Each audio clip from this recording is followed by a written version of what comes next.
Hi, welcome back to my channel. My name's Ayana. I'm a licensed massage therapist who owns a spa here in Tallahassee, Florida. And in this video, you're going to see me do a massage tutorial on the back. And typically, I like to make videos about the spa industry and how to grow your massage business. But I figure let's switch it up a bit and get back to the basics by showing you some massage techniques. If you enjoy this video, go ahead and like and subscribe. And just a heads up, I am going to be narrating the whole thing, but if you prefer videos where it's quiet, give me some feedback and leave a comment. And yeah, so let's get right into it. All right, so when I start the session, I am hovering over my client's body, and then I am slowly going to sink my weight into the back. And I learned this technique a long time ago in massage school from the massage sloth, Ian Harvey. I believe he calls it the helicopter technique, where you hover over your client and slowly sink your weight in. And I like doing this before doing compressions because I believe it sets the pace and the tone for the massage. I am introducing my touch and then I am starting my compressions. I like to start this session with compressions because I believe it can tell you a lot about the body, like how the client holds their tension and if their hips are off-centered or one is higher than the other. So it can give you a lot of information before you even begin the massage. And another plus of doing compressions is that it warms up your hands. So of course our hands are usually really cold after hand washing. So it's a good way to add some heat to your hands before you touch their skin. Also, disclaimer, this is Shay, who's on the table. She was one of my first hires at True Massage Bodywork, and you'll see me talking to her throughout the session, but usually I don't really talk unless the client, makes it clear that they want to talk and have a conversation. But usually I just let the client sit back and relax and I just work. And so I'm also going to be focusing on the hips because Shay has complained of having some hip discomfort from an old injury. And I'll also be focusing on the trap muscles as well. So I like to do compressions for a while. It just really sets the pace for the massage. I like to go kind of slow and steady and intentional with my touch and with my techniques. So what I'm going to do, I'm just going to speed up the rest of this compression footage because I'm sure you don't want to sit through 10 minutes of compression. So I'm going to go ahead and speed up the footage.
All right, so after I've done about 10 minutes of compressions and my hands are warmed up, I am applying some rice bran oil and I am doing some warm up effleurage strokes throughout the body. And I am really taking my time with this because, as we know, if we're going to do some deep work, especially on, larger muscle groups like the traps, then we really want to warm up the connective tissue so that it's easier to work with. You cannot just dig deep into someone's body without warming up the tissues because they are in layers. You really want to make sure that the connective tissue is warmed up first, and then it'll be easier to work with and it'll help your client let go even more. So I am taking my time with this, and when I'm in between the scapulas there, I am slowly bringing my hands through the shoulder blades with more pressure and then going down towards the sacrum. And this stroke right here is what my instructor used to call the butterfly stroke, when you're kind of going in that figure 8 looking type of stroke. And again, I am taking my time with this, and I am really just trying to see what I can feel in the body. I feel like our hands are antenna. We can feel so much if we are being intentional and if we're being present. If our mind is focused on the task at hand, we can really figure out what's going on underneath the tissues. So I am just feeling around and getting a sense for, if the body is warmed up. And oftentimes, if the body is literally warm, or even when I start to see a little bit of pinkness in the skin, that lets me know that I can go a little bit deeper. So each time I do these strokes, I am applying a little bit more pressure over time. And notice how in this stroke, I am going all the way up into the occiput, right here. I'm going all the way up into the cervical spine. And that's because when we think about the traps, let's think about like what the anatomy is of that. So the traps go all the way up into the occiput, the nuchal line of the skull. And so it feels really good if you can address that even when you're warming up, because a lot of headaches come from pain, around the skull and in that nuchal line. So I am making sure I am going all the way up into the neck and not forgetting about the neck, even though we're working the back. We know that everything is connected, so you just want to make sure you address everything, especially if your client is complaining of headaches and things like that. Ooh, let's do a little anatomy quiz. Who can tell me where the traps originates from and where it attaches? I guess that's kind of a trick question because it attaches at different parts of the body, but it originates at T12, and then it goes all the way up into the superior nuchal line, which is again in the occiput of the skull, which is why I like to go all the way up into the neck when I do these warm-up strokes. It also attaches to the spine of the scapula, and it also attaches to the clavicle. So sometimes when I do this butterfly stroke, I am also going over the scapula kind of lightly, because of course I don't want to go over the bone itself. But yeah, and then going all the way up into the neck in the occiput. Okay, so at this point, I like to work bilaterally, meaning I like to work on one side and then the other when I'm starting to do my work. So you see me go onto the left side of her body, and I am applying a little bit more pressure because the body's more warmed up. And I am starting in between the shoulder blades, right next to the spine. So I'm on the erector spinae muscle, and I am applying pressure, and I like to use the back of my palm. I find that there's a lot of power in the back of my palm because it's stacked up against my wrist. And at this point, I like to do this spreading motion. I don't know if there's a name for this motion, but I like to do this when I'm warming up the body, where I start in the center and I push one hand down towards the sacrum into the glutes, and then the other hand is going up towards the shoulders, towards the traps, at the same time. And this feels really, really good, and it's just another way to warm up the body. And I do this for a while, applying more and more pressure, really sinking into the erector spinae muscles, so the muscles that run along the spine and then go into the glutes. And then the other hand is going around the scapula and into the traps. And this can feel really, really good for your client. And I do this a few times just to kind of see what I can feel. And I like to work bilaterally also because it gives me some information about how the two sides of the body are different. We know that, the left side might compensate more for the right side, and one side might hold more tension than the other. Just depends on the person's lifestyle and all that good stuff. And in a few moments, I am going to change the angle so that you can see the back more closely. And then we'll get into some more specific work.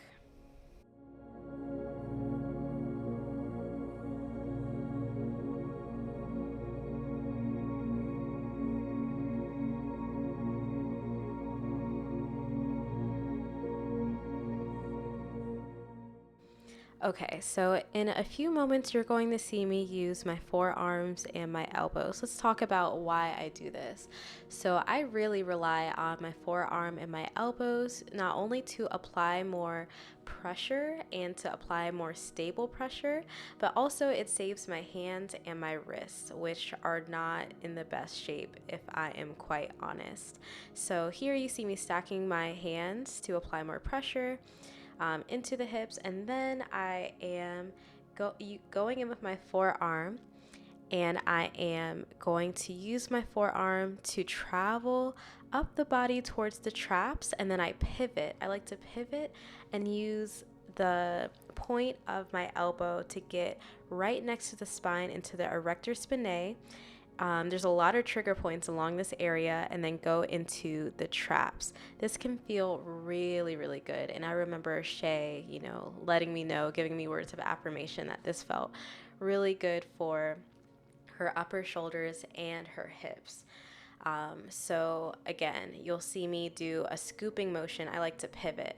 So this is one of my favorite moves. I'll use my elbow, go down and pivot, and use the base of my forearm, and then I'll go in with my other elbow and kind of do the same thing. And it can be a little clumsy when you first do this, but it's a good way to get momentum. And then I do the same with the opposite elbow. I hope that makes sense. Sometimes it's hard to explain massage techniques, so bear with me. But as you can see, I'm using both of my hands, both of my elbows, both of my forearms to go along the erector spinae into the upper trap muscles, because there are a lot of trigger points in that area. And it's a great way to apply more sustained and specific pressure in that area. So that's how I like to use my forearms in this occasion. Also, I just wanted to put out a disclaimer that there are going to be times during this tutorial where you see my wrists at extreme angles, but my wrists and my fingers are hyper flexible, so just keep that in mind. All right. Okay, so at this point in the massage, I'm getting kind of curious. I'm starting to feel some trigger points next to the scapula, medial to the scapula, and I'm starting to sink in more here and get curious here. So that's why you saw me kind of pausing. So I'm going to explore this area a little bit more. I believe this area has a lot of trigger points because this is where trapezius overlaps a lot of other muscles like the rhomboid major and the rhomboid minor. And so sometimes when muscles are overlapping, you can find a lot of trigger points there because if you think about muscles, they're always pulling on each other. So again, I'm just getting curious about that area, and then also trying to scoop the tissue that I feel and then bring it all the way up into the upper trapezius. So that's why you see me really focusing on this area, and I am stacking my fingers so that they're stronger when I'm doing this type of motion. All right. All right, so now you see me using my fist, and a trick that you want to keep in mind when it comes to using fists is that you want to keep a soft fist, because a soft fist is going to be more relaxed in your hand muscles than a hard fist. A hard fist is really just going to exhaust your hand muscles. Don't do it. Use a soft fist when you're doing this technique. And I like to use the fist along the erector spinae muscles, which you see me kind of palpating here. I'm kind of sinking in, kind of feeling the edge of it. And now I'm going in with my thumb and going along the side of the erector spinae.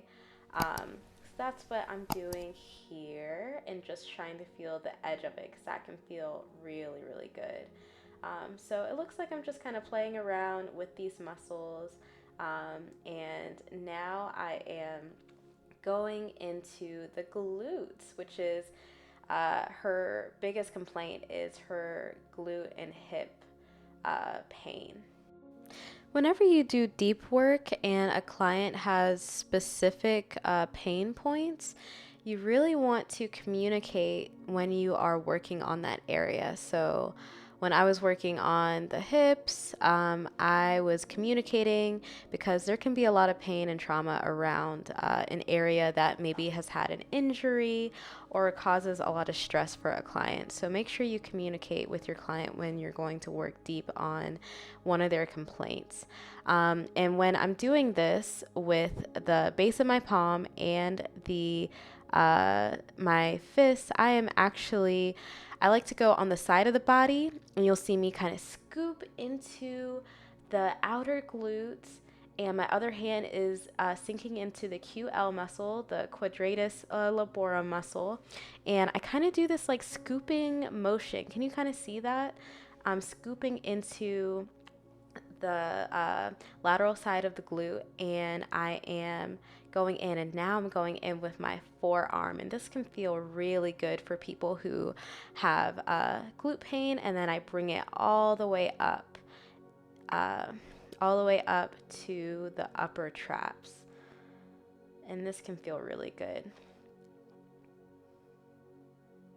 Yeah, I'm kind of getting more into those trigger points that I was palpating before. And I can do this because I've warmed up the body already, and I'm communicating pretty well with my client, making sure that the pressure is good and that I'm not going too deep and that they are comfortable. Yeah, so now I'm just kind of transitioning. This is what I kind of call a transitioning motion, where I'm, getting into the QL muscle and just kind of doing this, I don't know what you would call this, petrissage. It's not even petrissage, it's just me still addressing the other side of the body, since I've kind of only been on the left side.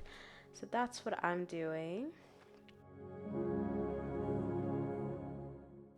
I like to do this technique where I am massaging both sides of the body at the same time in the lower back area, right before I transition into working on the other side of the body.